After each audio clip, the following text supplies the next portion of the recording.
Il mondo metalmeccanico veneto in assemblea generale in Fiera Vicenza. Sul tavolo la nuova piattaforma contrattuale votata da tutti i delegati dei 3 sindacati confederali FIM, CISL, FIOM, CGIL e UILM e presentata alla politica veneta in attesa di sedere al tavolo delle trattative il 5 novembre. Una piattaforma che vanta di essere innovativa. Per andare verso una partecipazione dei lavoratori attraverso una valorizzazione della persona con formazione, che ha più attenzione alla sicurezza e con un welfare meno consumistico ma più vicino ai servizi della persona.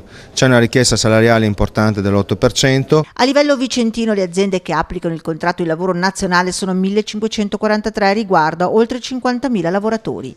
Metalmeccanico che si sta rialzando in alcuni settori mentre in altri si trova a far uso della cassa integrazione e se chi esporta se la passa meglio oggi deve fare i conti con il problema dazi. Mettono in estrema difficoltà chi esporta verso l'America e quindi è un dato che ci preoccupa perché rischia di rallentare ancora di più un mercato che stava riprendendosi. E se il reddito di cittadinanza sembrava voler ovviare al problema occupazione, la realtà è ben diversa. Mentre il precariato continua a persistere, si affaccia anche un nuovo fenomeno, lo staff leasing.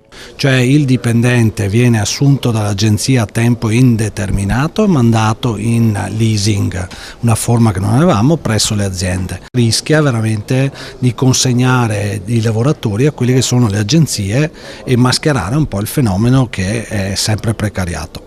Altro aspetto su cui ancora lavorare è anche quello degli infortuni sul lavoro. A Vicenza sono ancora tanti, ne abbiamo registrati 8 fino ad oggi, solo a Vicenza, dall'inizio dell'anno. Dobbiamo costringere soprattutto quelle aziende che fanno modifiche strutturali, ma spesso e volentieri si dimenticano di fare anche la sicurezza completa.